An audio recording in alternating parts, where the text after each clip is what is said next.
l'hommage émouvant du 266e pape dont les livres d'histoire n'oublieront jamais.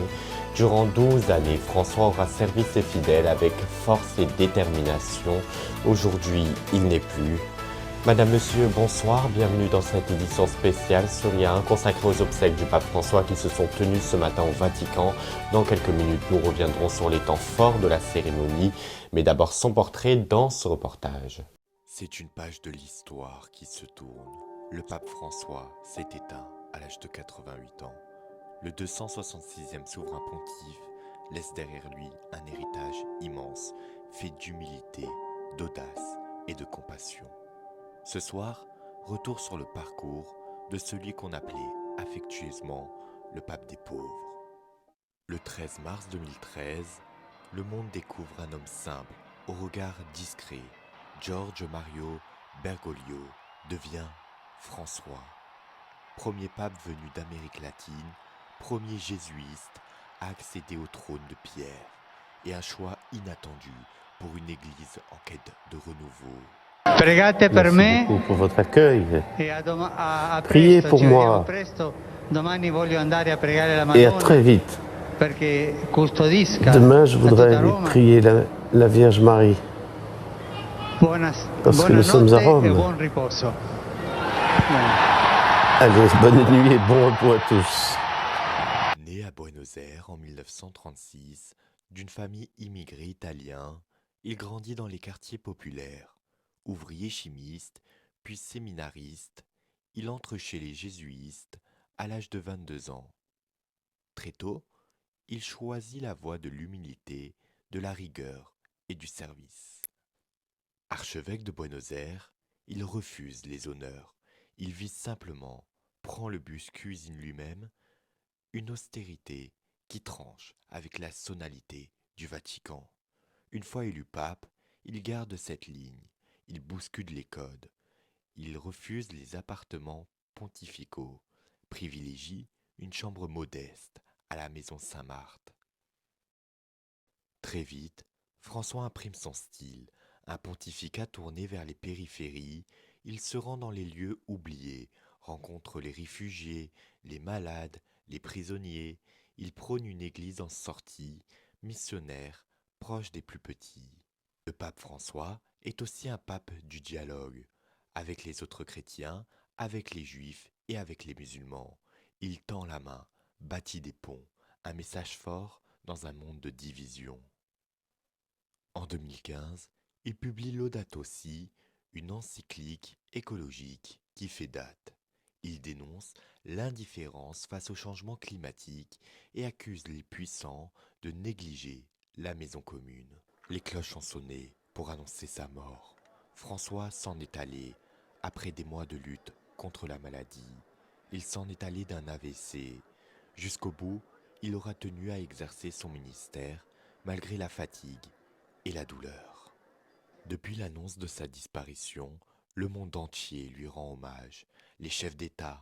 Nous venons d'apprendre donc la disparition du pape François, le très Saint-Père n'est plus. Et je voulais ici dire toute la tristesse qui est la nôtre dans ce moment.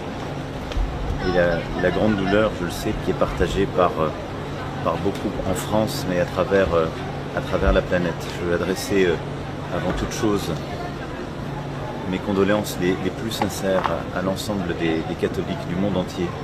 Croyants, mais aussi les non-croyants, tous saluent un homme de paix, un guide spirituel, un père.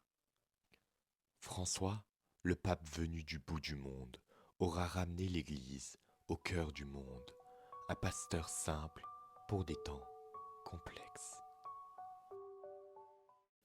Les obsèques du pape François qui se sont donc tenues ce samedi en présence de nombreux invités, près de 400 000 fidèles qui se sont réunis dans les rues de Rome pour lui rendre un dernier hommage. François aura inspiré plus d'une génération. Retour sur cette cérémonie émouvante dans ce reportage. Aujourd'hui, une page se ferme. À Rome, sous un ciel lourd d'émotions, des milliers de fidèles, des chefs d'État, des religieux du monde entier se sont réunis pour dire adieu à François, un pape proche des humbles, un père pour les peuples. Retour sur des funérailles historique. Dès l'aube, ils étaient là, silencieux, recueillis, anonymes et grands de ce monde, unis dans une même prière. Ce samedi, la place Saint-Pierre est devenue une mer d'espérance et de gratitude. À 10 heures, le cercueil en cyprès, simple et sans ornement, a été porté devant la basilique, symbole d'une vie de modestie et de service. La messe de funérailles, présidée par le cardinal Giovanni Bastiaereux, doyen du collège cardinal, a rassemblé plus de 400 000 cardinaux, des centaines d'évêques, de prêtres et de délégations de 90 pays. Pendant plus de 2 heures, lectures, chants et prières ont accompagné François pour son dernier voyage. Un hommage sobre, fidèle à sa volonté d'humilité. Au terme de la célébration, 3 coffrets symboliques ont été placés à ses côtés dans le cercueil. Une croix, les actes officiels de son pontificat, des pièces de monnaie frappées à son effigie. Enfin, le cercueil a été descendu. Sur place, les cloches ont sonné, les applaudissements ont éclaté. Un dernier merci au pape du bout du monde, un pasteur qui jusqu'au bout aura marché aux côtés de son peuple. François, l'homme des périphéries, entre désormais dans l'histoire, mais surtout, il entre dans nos cœurs. Et dans quelques semaines maintenant, le monde entier découvrira le visage du successeur du pape François. Que va-t-il se passer dans les prochains jours? Comment les cardinaux vont-ils faire pour choisir le 267e souverain pontife?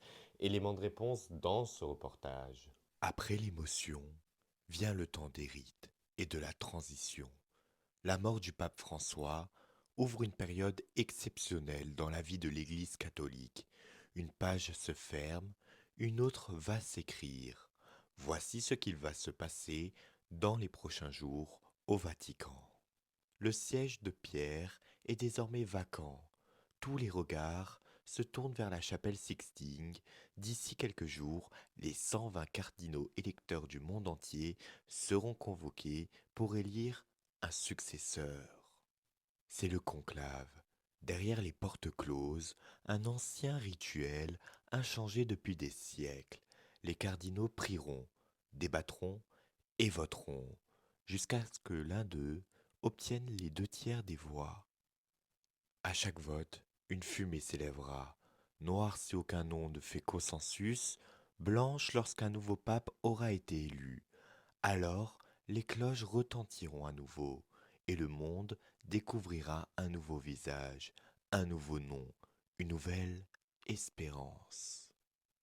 Qui pour succéder à François?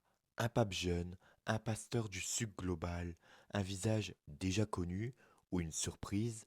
L'enjeu est immense, faire vivre l'héritage de François et porter l'Église dans les défis du XXIe siècle. En attendant, le monde catholique entre dans un moment de recueillement et déjà de prière pour celui qui viendra. Et un conclave que vous pourrez suivre par ailleurs en direct minute par minute sur IA1. Et voilà ce que nous pouvions dire ce soir des funérailles du pape François qui se sont donc déroulées ce matin à Rome en présence de plus de 400 000 fidèles venus faire le voyage pour vivre ce moment historique. L'information continue sur nos réseaux sociaux, IA1-info. Je vous remercie infiniment de nous avoir suivis. Je vous souhaite une excellente soirée, un très bon week-end. Sans jamais arrêter de bien prendre soin de vous et de vos proches. Profitez de la vie, amusez-vous, faites les fous, elle est courte la vie, profitez de chaque instant, c'est le plus important car on ne sait pas quand elle va se terminer. Et allez, nous on va se quitter en rendant hommage une dernière fois au pape François qui nous a donc quittés ce lundi à l'âge de 88 ans. Et je vous dis une excellente soirée une dernière fois et à très bientôt.